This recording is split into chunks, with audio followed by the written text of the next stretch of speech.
On the far edge of the Velnari Dominion, where stars grew sparse and space stretched into endless night, a patrol of sleek black cruisers moved in perfect formation. These ships belonged to the Velnari, a reptilian species whose empire had ruled the galaxy for over 300 years. Their ships were fast, their weapons precise, and their reputation unshakable. No one dared challenge them, especially not from the forgotten corners of space like the Sol Exclusion Zone, a quarantined region marked on every star chart as off-limits. But something strange had happened there. One of the Dominion's remote science outposts, perched on a dead moon near the edge of human space, had vanished. Not destroyed, not damaged, simply gone. No distress call, no debris, just silence. That kind of silence made even the most seasoned Velnari commanders uneasy. Commander Corvex, a high-ranking officer with scales the color of dried blood and eyes that missed nothing, stood on the bridge of his flagship, the Iron Maw. He tapped a claw against the arm of his command chair, staring at the empty patch of space where the outpost should have been. Impossible, he muttered in the guttural tones of his people. Nothing disappears without a trace. Yet it had. After hours of debate in the war room, Cor made a decision few would have expected. He summoned Jalen Briggs, a human. Not a prisoner, not a slave, but a liaison, part of a small experimental program meant to study the few humans still allowed outside their quarantine system. Jalen was young, barely 30, with short brown hair, steady hands, and a quiet way of speaking that the Velnari found oddly calming. He wore a gray uniform with Dominion insignia on the shoulder, a symbol of his unusual status. Briggs, Cor said without turning. You will accompany the scout team to the last known coordinates of Outpost Theta 9. Jalen blinked. Me, sir? You are human. If this involves your people, your presence may prevent misunderstandings. Jalen didn't like the implication that humans were unpredictable, dangerous, or worse. But he kept his thoughts to himself. He'd learned long ago that survival in the Dominion meant silence more than speech. He boarded the Dawn Chaser, a small reconnaissance vessel piloted by Zira Vaughn, a sharp-tongued Velnari scout with emerald green scales and a reputation for never missing a target. She barely acknowledged Jalen as he strapped into the co-pilot seat. You smell like wet stone, she said, her voice dry. And you smell like burnt wiring, Jalen replied evenly. Zira let out a hissing laugh. Maybe you're not useless after all. The ship dropped out of warp near the dead moon. Sensors swept the area, nothing, no energy signatures, no wreckage, just cold rock and vacuum. Jalen leaned forward, studying the readouts. There's a faint distortion in subspace, he said. Like something passed through recently but left a ripple. Zira frowned. Our scans showed nothing. Your scans aren't tuned for human tech signatures, Jalen said quietly. We used to mask our signals during the border skirmishes. Old habits. Zira adjusted the sensors, inputting the frequency range Jalen suggested. A moment later, a blip appeared, faint but real, and massive. What in the void is that? She whispered. On the view screen, a shape emerged from the shadow of the moon. It was a ship, but unlike anything either of them had seen. It was blocky, angular, covered in thick armor plating that looked welded together rather than forged. No smooth curves, no elegant lines, just raw, brutal geometry. Its hull was scarred with burn marks and old impact craters, yet it floated perfectly still, as if waiting. Jalen's breath caught in his throat. That's not one of ours, he said slowly. We don't have ships like that. Zira's claws tightened on the controls. Then whose is it? Jalen didn't answer. He zoomed in on the hull. Faded white letters ran along the side, barely visible under layers of grime and ice.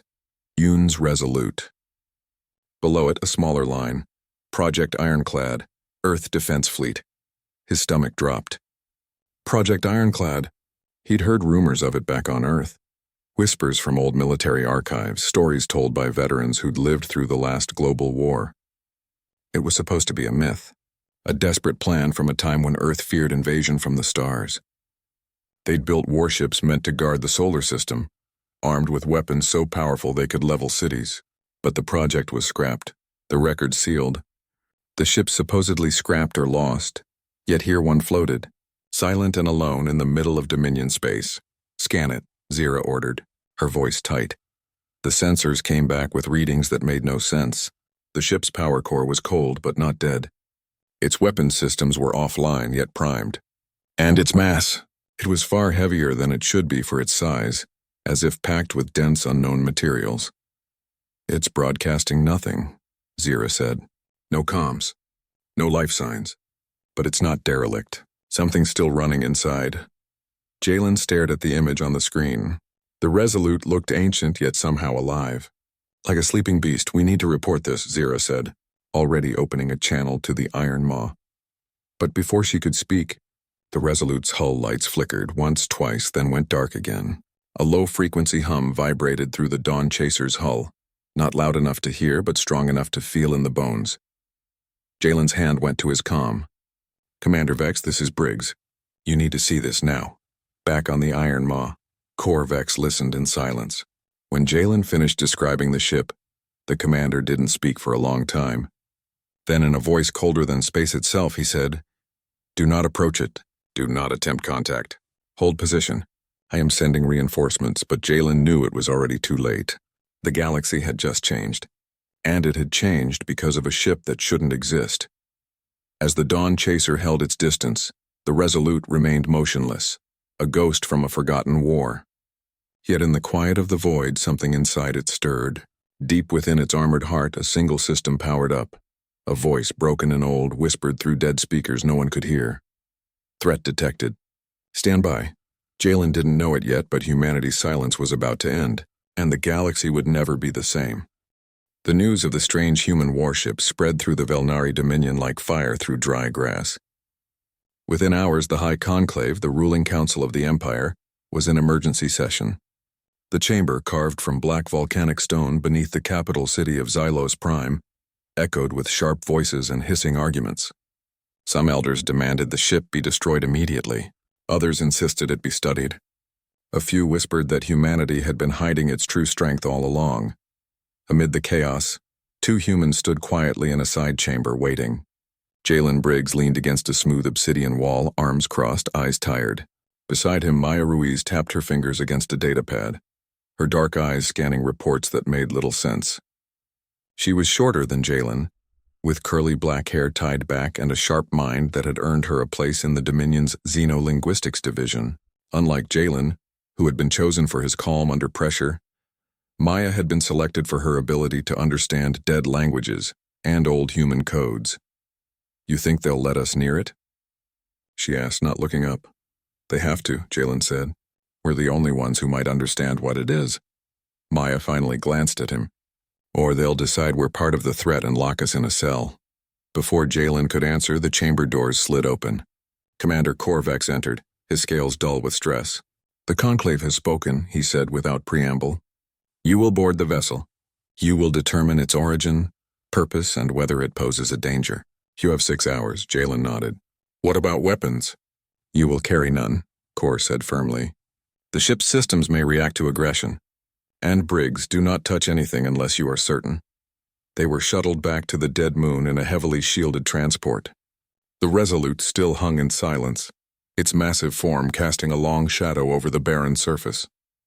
This time a full security cordon surrounded it, Velnari Marines in powered armor, sensor drones and 2 dreadnoughts hovering in high orbit, weapons charged. Maya and Jalen stepped onto the ship's outer hull through an airlock patched into a service bay. The moment they crossed the threshold, the interior lights flickered on, dim, yellow, but steady. The air was cold and stale, smelling of metal, oil, and something faintly chemical. "It's been sealed for a long time," Maya murmured, her breath fogging in the chill. They moved through narrow corridors lined with locked bulkheads. Everything was labeled in Old English. Some words faded, others scratched out. Maya ran her fingers over a wall panel. This ship wasn't built for comfort. It was built to last. In the command center, they found the bridge. It was small, cramped, filled with analog dials and digital screens that glowed faintly. At the center sat a command chair, its leather cracked with age. On the main display, a single line of text blinked slowly. "System standby, awaiting command." Maya plugged her datapad into a port beneath the console. After a few tense seconds, the screen changed. Log entries began scrolling, dated over 200 years ago. "Project Ironclad," Maya read aloud, her voice hushed. "Final launch, March 14th, 2147.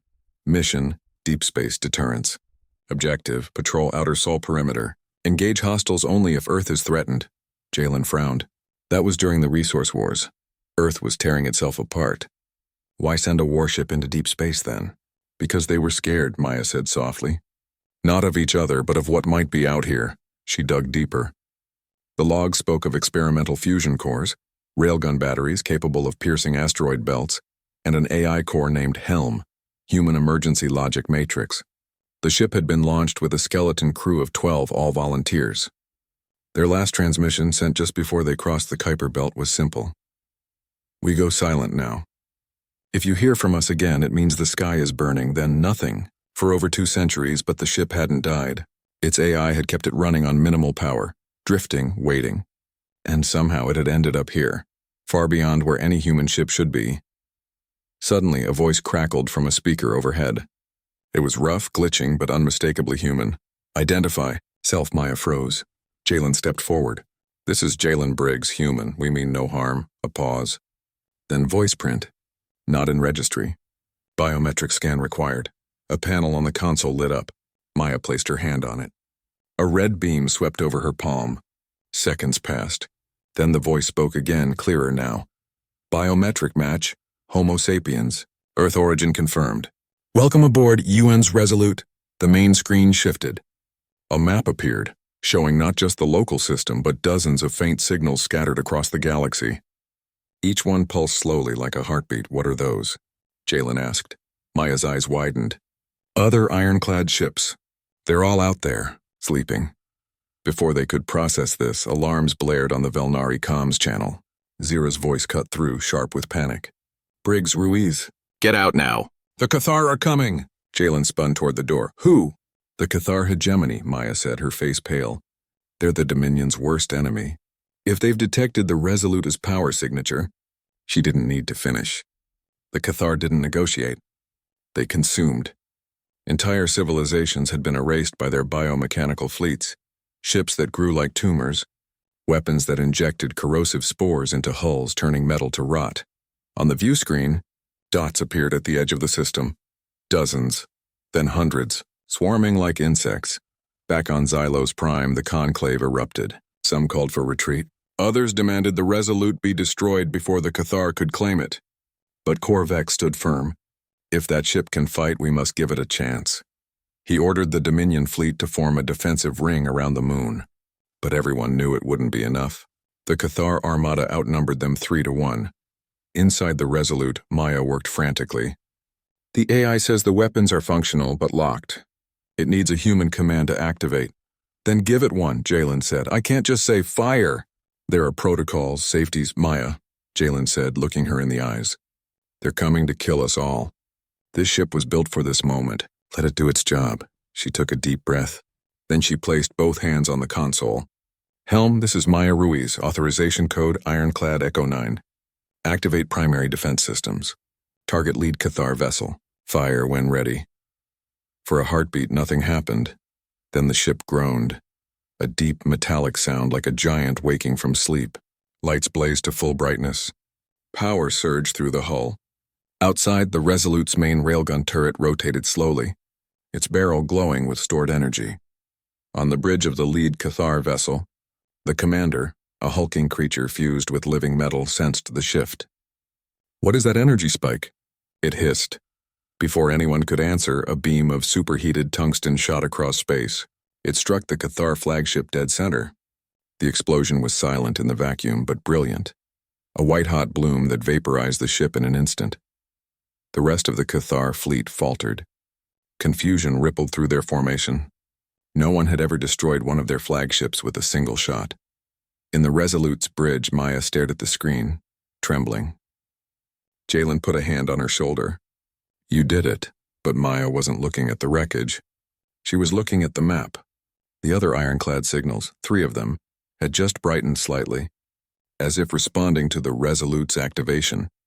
Somewhere out there, more Guardians were stirring, and the galaxy, for the first time in centuries, felt afraid of humanity. The silence after the explosion was heavier than the void itself.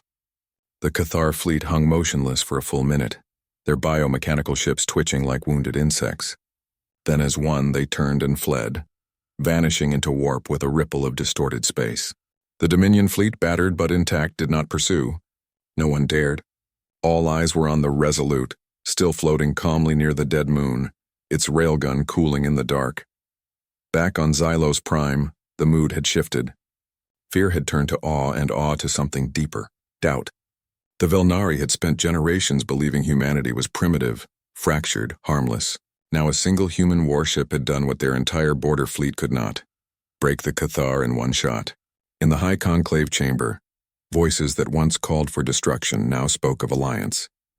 Others whispered of betrayal. How could humans hide such power for so long? Jalen and Maya were brought back under heavy guard, not as prisoners, but as something new: symbols. They were given quarters in the Citadel of Voices, a tower reserved for honored guests or dangerous assets. Food was brought, clean clothes offered, but no one spoke to them directly. They were watched, studied, weighed. 2 days passed. Then Commander Corvex came himself. He stood in the doorway, his posture stiff, his eyes unreadable. "The Conclave wishes to speak with you," he said. "Not as liaisons. As representatives." Maya exchanged a glance with Jalen. "Representatives of what?" "Of Earth," Cor said simply. "Whether you like it or not." They were led through gleaming halls to a circular chamber where the Conclave sat in tiered seats of polished stone. At the center stood a holographic display of the Resolute, rotating slowly. Elder Vexra, the oldest of the council, spoke first. Her voice was thin but sharp. "You claim this ship was built centuries ago, that Earth knew nothing of its current location. Yet it appears now armed and ready, just as the Cathar threaten our borders." "Explain." Maya stepped forward. "We didn't send it. We didn't even know it still existed. Project Ironclad was a last-ditch effort during Earth's darkest time. The ships were launched into deep space to act as silent guardians. If Earth was ever truly in danger, they would wake up and fight." "That's all? And the other signals?" another elder asked. "The ones your console showed. Are there more of these?" "Guardians?" Maya hesitated. "There were plans for dozens. How many survived, I don't know. But if the Resolute responded to a threat, others might have too." A murmur ran through the chamber. Corvex raised a claw for silence. "Then the Cathar will return. They do not forget humiliation. And now they know Earth is not defenseless." Jalen spoke for the first time.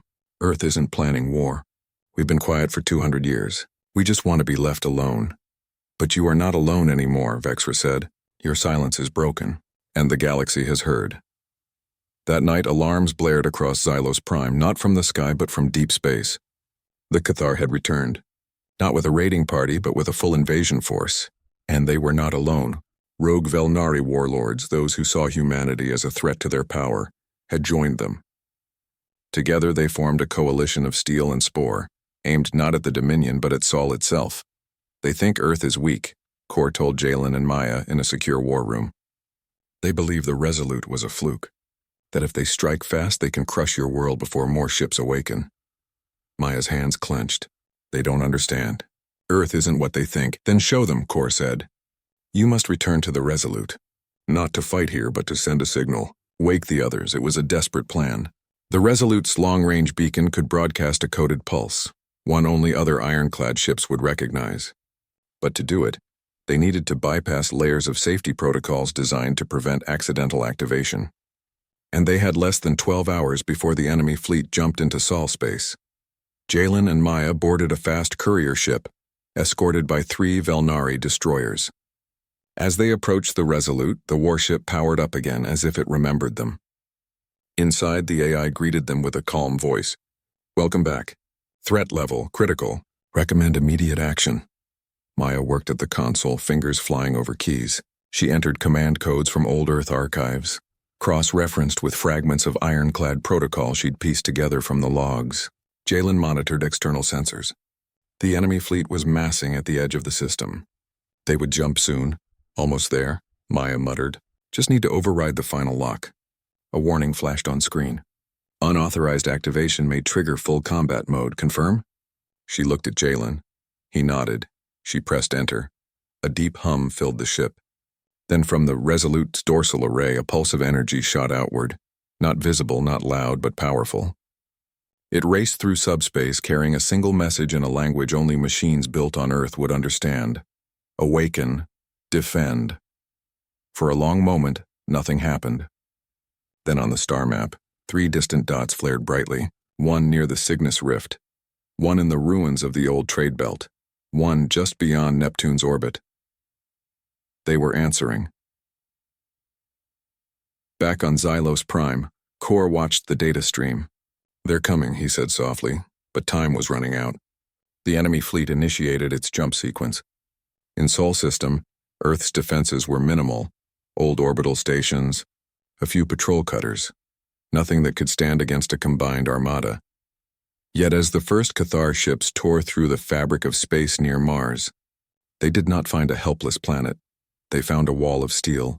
5 ironclad-class warships hung in perfect formation around Earth, silent, scarred, ancient. At their center floated the Yun's Vanguard, larger than the Resolute, its hull lined with weapon ports that glowed like angry eyes. No human voices came over the comms. No warnings, just a single automated broadcast repeating in every known language, "Leave. Now." The Cathar commander laughed, a wet, gurgling sound, and ordered the attack. It lasted less than 7 minutes. Railgun slugs tore through biohulls like paper. Plasma lances melted spore cannons into slag. One by one, the enemy ships exploded or fled. The rogue Velnari turned tail the moment they saw the Vanguard's main cannon charge, a weapon rumored to crack planets. When it was over, Earth's sky was clear. On Xylos Prime, the conclave fell silent. The message was clear. Humanity did not need allies to survive, but they had shown mercy. They had not chased the survivors. They had not struck back at the Dominion. Jalen and Maya stood on the observation deck watching the stars. "They'll never underestimate us again," Maya said. "No," Jalen replied. "But we didn't do this to scare them. We did it because we had to." Far away in the cold dark between stars, more ironclad ships drifted, waiting, watching, ready. The galaxy had shaken once. It would not shake again lightly. And somewhere deep in the heart of the Resolute, the AI whispered to itself, "Mission status, active." In the weeks after the battle near Earth, the galaxy held its breath. No one attacked. No one even sent a probe too close to Sol space. The Cathar hegemony vanished into the dark folds of the outer rim, licking their wounds and whispering new fears in their guttural tongue. The rogue Velnari warlords who had joined them were hunted down by loyal Dominion forces, punished not for betrayal, but for stupidity. They had poked a sleeping dragon, and the dragon had not even opened its eyes fully. On Xylos Prime, life changed for Jalen and Maya. They were no longer guests. They were something else, ambassadors without a government, voices for a world that had not asked them to speak. The Dominion built them new quarters, not in the Citadel of Voices, but in a quiet wing near the orbital docks, where they could see the stars without glass between them. Guards still watched, but now they stood at a distance almost respectfully. Maya spent her days studying the data from the Resolute. She had copied everything, the logs, the schematics, the AI core's memory banks. Piece by piece, she reconstructed the truth of Project Ironclad. It wasn't just about defense. It was about hope. The scientists and soldiers who built the ships knew Earth might fall into chaos, might even destroy itself. But they believed that if humanity survived, even in silence, the ironclad fleet would buy them time. A second chance. Jalen, meanwhile, walked the city streets alone. Velnari citizens would stop and stare as he passed. Some bowed their heads. Others whispered behind scaled hands. Children pointed and asked their parents, "Is that a human?" He never answered. He just kept walking, feeling the weight of a name he never chose, the face of a species that had just rewritten its place in the stars. Then came the summons, not from the Conclave, not from Core Vex. This message came from Earth. It arrived as a tight beam transmission encrypted with old military codes Maya barely recognized. She decrypted it in her room, hands shaking. The message was short. "Briggs, Ruiz, return if you can. Earth needs to know what happened out there, and we need to know what's still out there." There was no signature, just a timestamp and a priority flag marked eyes only, Project Oversight. Maya showed it to Jalen that night. "They know," she said, "about the ironclad ships. About the signal we sent, or they guessed, Jalen replied. Either way, they're asking for us. But leaving wasn't simple. The Dominion had grown dependent on their presence. Without them, the Velnari feared misunderstanding, another accidental war. Core Vex argued against their departure for 3 days. Finally, Elder Vexra intervened. Let them go, she said. If Earth calls its own, we must not stand in the way. But send a ship with them, not to spy, to listen. So it was decided. Jalen and Maya would return to Sol aboard the Dawn Chaser, now refitted with Dominion-grade shields and a diplomatic seal. Zira Vaughn would pilot it, her punishment, she joked, for surviving the first encounter with the Resolute. The journey took 10 days through quiet space. No patrols, no traders, even pirate clans had gone silent. The galaxy was watching. When they dropped out of warp near Neptune, they found the UN's vanguard waiting. It loomed like a mountain of black steel, its weapons powered down but ready. A voice crackled over comms, calm, synthetic, familiar. Identify vessel. This is the Velnari scout, Dawn Chaser, carrying human citizens Jalen Briggs and Maya Ruiz, Zira said carefully. We come in peace, a pause. Then biometric scan confirmed. Welcome home. The Vanguard parted its formation, allowing them passage. As they flew toward Earth, Jalen saw it for the first time in years. The blue-green marble wrapped in clouds, ringed by ancient orbital stations and now, new defense platforms built from salvaged ironclad tech. But no cities burned. No armies marched. Earth looked peaceful. They landed at Geneva Spaceport, once a hub for global diplomacy, now the quiet heart of Earth's reclusive government. No crowds greeted them. No officials in suits. Just a single woman in a plain gray coat, standing alone on the tarmac. She was older, with silver-streaked hair and eyes that had seen too many winters. She didn't smile. She just nodded. Maya Ruiz, she said. Jalen Briggs. I'm Director Elena Marsh. I've been waiting. She led them to a secure bunker beneath the Alps where cold lights hummed and walls were lined with old monitors showing star maps. In a central chamber, a team of scientists and retired officers waited. None wore uniforms. All looked tired. You woke them, Elena said without preamble. The ironclad fleet. We felt the pulse. We saw the battle near Mars. We didn't think it would ever happen. Maya stepped forward. You knew about the ships? We maintained the archives, Elena said. But after the resource wars, Earth chose isolation. We buried Project Ironclad. We told ourselves the galaxy had forgotten us, that we were safe in our silence. And now? Jalen asked. Now the galaxy knows we're not silent, Elena said. And they're afraid. The Dominion sent us a message yesterday. They want to talk. Not as conquerors. As equals, she turned to a screen. It showed the 5 active ironclad ships, their positions marked in green. But we don't control them. The AIs do, and they answer only to threat levels, not to us. If someone provokes them again, they'll burn the stars, Maya finished. Elena nodded. So we have a choice. We can stay hidden and hope no one tests us again. Or we can step into the light and speak for ourselves before someone else speaks for us. She looked at Jalen and Maya. You've lived out there. You know how they see us. We need your help to decide what humanity becomes next. Jalen thought of the Velnari children who stared at him, of the Cathar ships turning to dust, of the Resolute, drifting alone for 200 years waiting for a call that almost never came. We don't have to be loud, he said slowly. But we can't be invisible anymore. Maya added, the ironclad ships aren't weapons.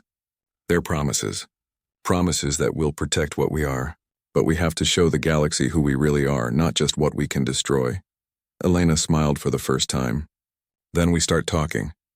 That night, from a quiet room deep in the mountain, Earth sent its first open transmission in over a century. Not a threat, not a warning, just words, spoken in simple English, translated into every major galactic language. This is Earth. We are still here. We wish to speak.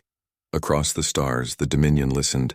The Cathar hesitated, and the ironclad fleet, silent once more, held its position. Guardians not of a weapon, but of a choice. And for the first time in generations, humanity chose to reach out, not with fire, but with a voice. The message from Earth traveled faster than any ship. It carried no weapons, no demands, only words, simple, clear, and calm. This is Earth, we are still here. We wish to speak.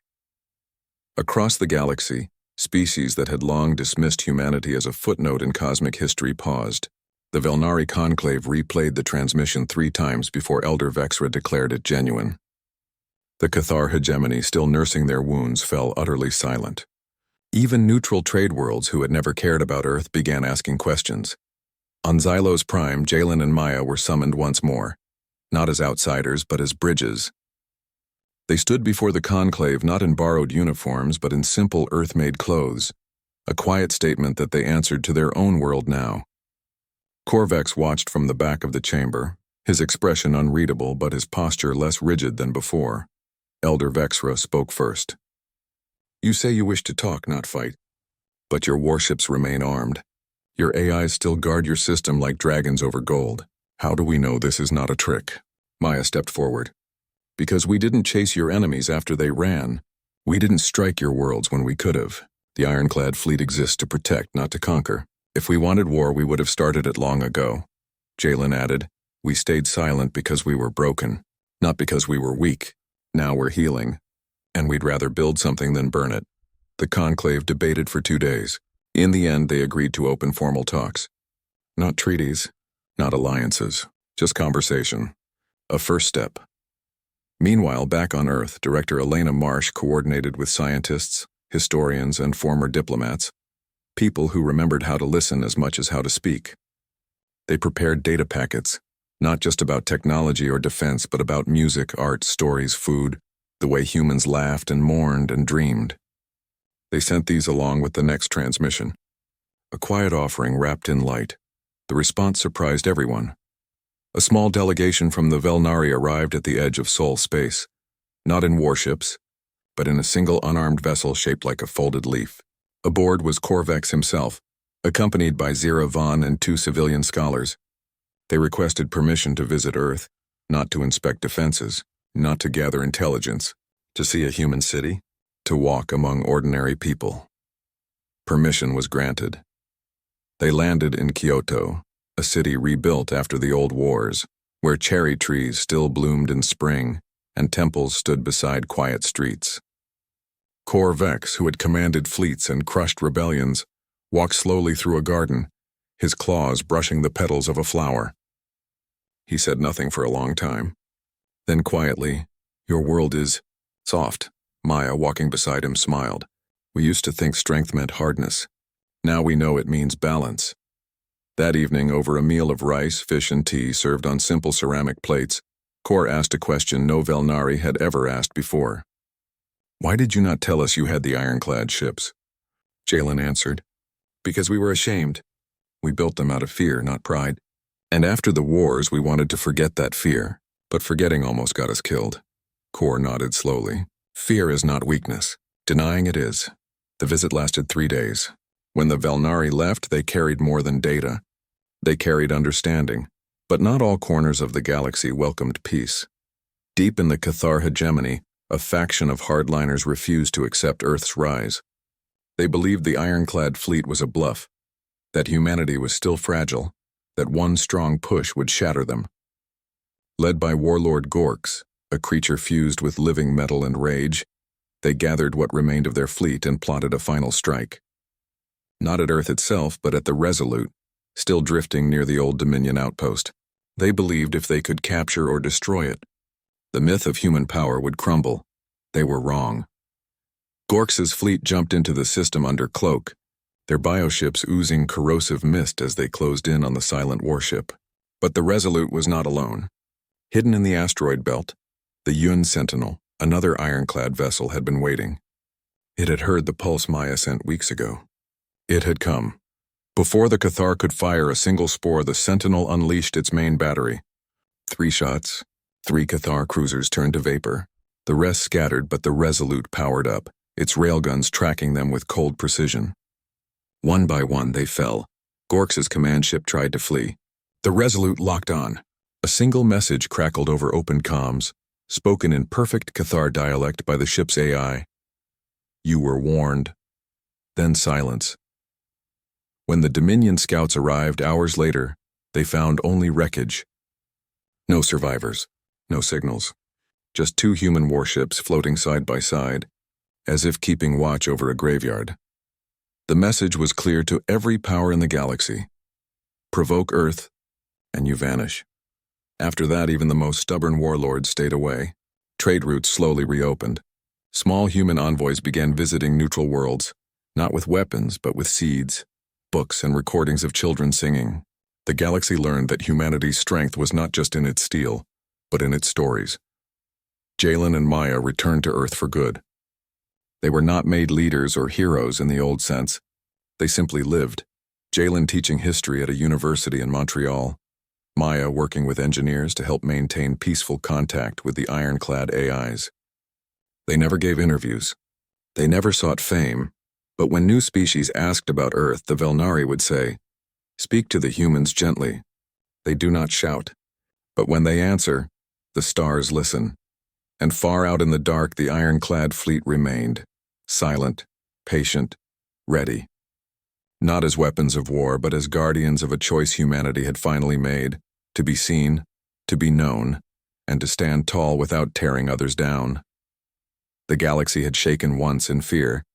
Now it settled into something new, not peace, not yet, but respect. And in the quiet hum of 1,000 worlds, one truth echoed louder than any engine. Humanity was here to stay.